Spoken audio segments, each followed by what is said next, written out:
तर हा जो आमचा डहाणूचा बीच आहे तुम्हाला कसा वाटला मला कमेंटमध्ये नक्की सांगा। एकदम सुंदर, शांत आणि स्वच्छ असं आमचं डहाणूचं बीच आहे आणि ह्या बीचवर उन्हाळ्यात भरपूर गर्दी असते। खूप लोक, खूप लहान लहान मुलं असतात कारण गरमी खूप असते आणि बीचवर फिरायला म्हटलं तर मुलांना खूप आवडतं आणि असं आम्ही सगळं ओमला घेऊन जात असतो। पण तुमच्याशी प्रत्येक व्हिडिओ शेअर करता येत नाही मला, तर सर्व असं काही करत असतो आम्ही।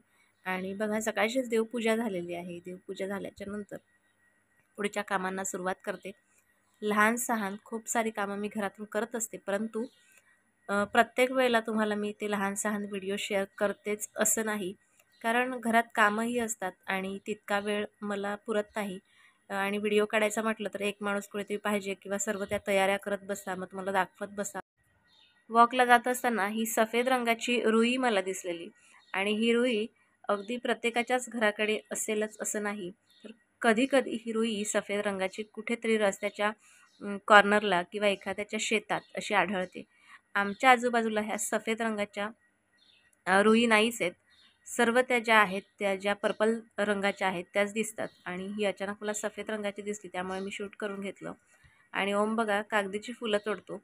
ह्याला कागदीची फुलं अतिशय आवडतात आणि लगेच तो ती कागदीची फुलं तोडतो, खिशात भरतो आणि आल्याबरोबर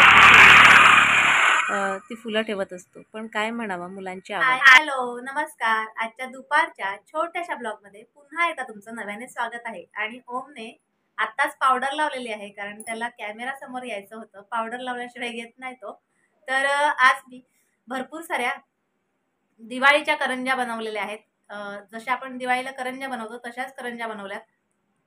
ह्या कशासाठी बनवल्यात आणि मी किती बनवल्यात तुम्हाला नक्की सांगेल।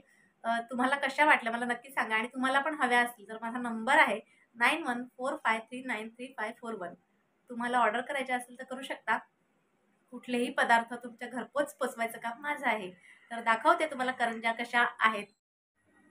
1 किलो करंजीची ऑर्डर होती आणि ही दिवाळीचीच करंजी आहे, जी तुम्हाला आत्ताच मी सांगितली। मी लहान सहान अशा नाश्त्याच्या काही वस्तू असतात त्या घरात बनवून आणि ज्यांच्या कोणाच्या ऑर्डर असतील त्यांना मी देत असते। तुम्हाला माहिती आहे मी हॉटेलला भाजी वगैरे पण देते, तर अशा काही लहान लहान गोष्टी असतात, लहान लहान कामं मी घरातून करत असते आणि त्यासाठी माझा भरपूर वेळ जात असतो।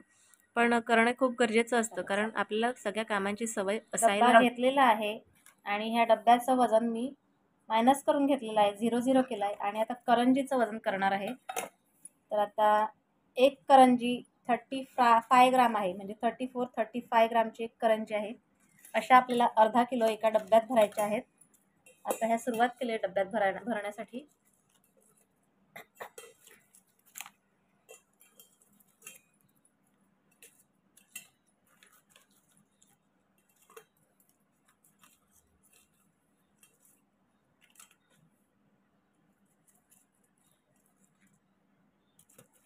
अर्धा किलो करंज्या झालेल्या आहे।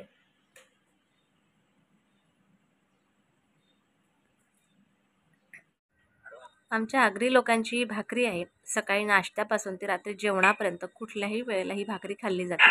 आता माझं बघून लगेच तुम्ही तुमच्या तांदळाचं पीठ घेऊन भाकऱ्या करायला घेऊ नका, रेसिपी फेल होईल, कारण ही रेसिपी थोडीशी हेवी आहे। तुमच्याशी नक्कीच शेअर करेन। बरेचसे लोक हे सर्व पीठं एकत्र करतात, मी सुद्धा कधी ज्वारीचं, बाजरीचं, गव्हाचं, तांदळाचं एकत्र पीठ करून ह्या भाकरी करते, तर कधी नुसतं गव्हाचं आणि तांदळाचंच पीठ घेते। परंतु ही रेसिपी, ही भाकरी नक्कीच मी तुमच्याशी शेअर करेन। तर कशी